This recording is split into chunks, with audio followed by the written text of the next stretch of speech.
It seems that Primos has a very misguided idea on what Latin America really is. So welcome friends, let's look at all the offensive references we have in the Disney series Primos. And we have nothing against Americans or anyone, this is just our perspective on the offensive things we found on the show. So let's begin.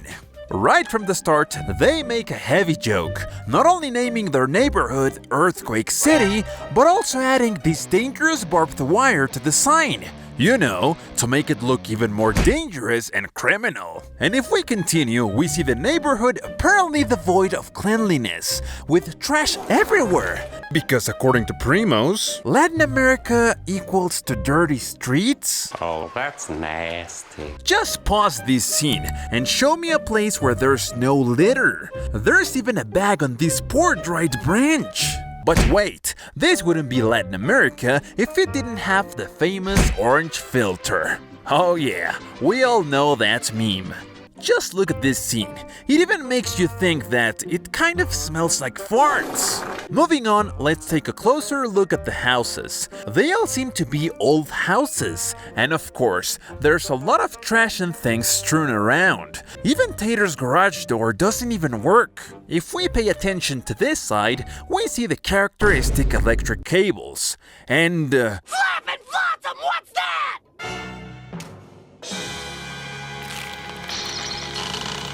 shoes hanging from the cables? Hey Primos, do you really know what it means? Or did you just do it for... We keep going, and suddenly we see a pack of rabid dogs chasing a poor cat. Probably unvaccinated dogs, because that's what they want to portray, right? Next we see the protagonist, Tater, who doesn't look very good. She's portrayed with flip-flops, all disheveled, and her pants all torn, because she cut off the rest? What a perfect example for a Latina girl. And wait until you see the other characters. Then we see her dad, who apparently is American, because he wears shoes and shorts that he didn't have to cut. And in the other corner, we see her mom, who doesn't even wear shoes. What are those?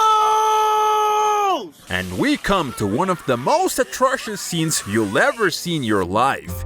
First, they make us understand that Tater has a lot of family members, like all Latin Americans, right?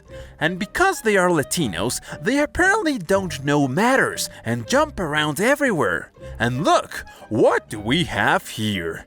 It seems that trash is not only found outside their houses. These families live in a complete garbage dump. We see socks scattered around, underwear everywhere, and total disorder. Now let's point out something quite curious. Most of the relatives are dark skinned, and they all seem to be dirty, and most of them wear flip-flops. And when it comes to the hairstyles, most of them have hairstyles that, according to Klein, a Mexican would wear. We even see one from a dude that is becoming quite famous in Latin America. Who? Here we wonder, why are they the only ones who look messy while the white characters even have better designs? Just look at this poor girl's face. They even gave her a unibrow to ruin her life even more. And for those who still think this series doesn't mock Mexicans, a quite clear and actually offensive reference is the addition of a cousin who loves cacti. See, that's some racist shit, but you're right. What's the need to rub in our faces that Mexicans love cacti? And let's remember that this is the most classic mockery towards Mexicans. Now you see how they think Latin America is only Mexico? Another thing that seemed quite mocking to me is how they added the distinctive mustache to the cousin who bullies everyone. And it reminds me of a famous but ridiculous Latin character. Margara. And here we can listen that this character is giving her speech, but they play Mexican music on the background. By the power of my double digits, I summon the Primos! But well, my friends, among all these racist things, you may think that because the series creator is half Mexican, she wouldn't include so many mocking elements in the series. But oh boy, we were so wrong. Since I was a child in elementary school, I saw many friends with unibrows, and we all bullied them by calling them the famous nickname in Latin America, Frida Kahlo. What's up, my Frida Kahlo? And I think the director was one of those who was bullied, because she created a cousin with these distinctive eyebrows. What on earth was going through her mind? There are many more stereotypes that portray Mexicans as having low resources. Just look at the characters' feet. None of them have good sneakers or even decent clothes. Their clothes all look like they were found on the street. Even the poor three sisters have to share the same clothes. They all wear the same shirt. There are so many poverty stereotypes that everyone is wearing worn-out sneakers, and most of them wear flip-flops. Even the Americans know that Mexican moms beat you up with a flip-flop. In the leaked episode of Oye Primos, where Tater wants to have a special birthday party, there's a scene with a bunch of decorations meant to mock Latinos. There are plants inside buckets instead of flower pots. A Latino family doesn't have money for flower pots? And then comes everything else.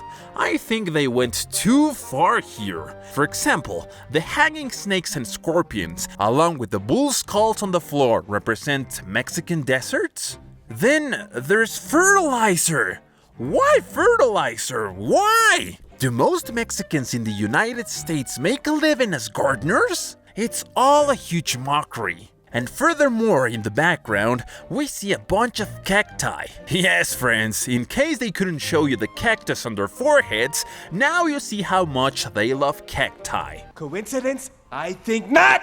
The lady who created the series said that it's dedicated to all the special children, those who don't identify or fit easily into society. But in my opinion, it's too racist, because according to the creator's mind, Latinos who travel to foreign countries are almost never accepted or are looked down upon. That's why the protagonists say, I'm not special. why belittle the girl? This lady doesn't know how to represent Mexicans, let alone Latin Americans. Why didn't she learn from the creator of Coco? With that movie, Latinos truly felt represented. The lady didn't even bother to research the correct way to write things or the correct way to express them. And Oye Primos is a bloody expression that doesn't even exist. It sounds like it was translated by Google Translate. Like when you want to hit on someone who speaks Spanish and you translate it. Now, friends, there are various representations of the Latino family, but since the creator of the series seems to hate everyone from this side, these representations feel like an attack rather than an inclusion. For example, in the first episode, the whole family lives very close to each other, alluding to how your family will always be on top of you, criticizing everything. It doesn't portray the family as it should be, where we support each other no matter what. In the grandma's house, you can see several representations that seem intended to insult Latinos. The grandma still has her Christmas tree in the living room, when it's not even Christmas, as if to imply that she likes to keep old things or she's too lazy to move them. And I think that by living in Hollywood, the whole family should be living better, in a better neighborhood, and at least have better quality things. But in the scene where they are having dinner in the living room, they show us all the cousins watching the same old TV, stacked on top of each other, as if there was no more space, or as if there weren't any modern TVs they could buy. They still have those 90s television. Then, in the end, when they could finally celebrate Tater's birthday, I was shocked. Literally, friends, I'm not exaggerating. The father and mother celebrated the birthdays of several kids to avoid spending more money on other birthdays. What? Why are they making the Latino family look like a bunch of dirty people, loudmouths, and broke? Even the father said, We store-bought this cake, so we better get our money's worth. The more birthdays we can fit in, the better. Is that how broke they make Latinos look? But well, my friends, leave a comment if you noticed more things.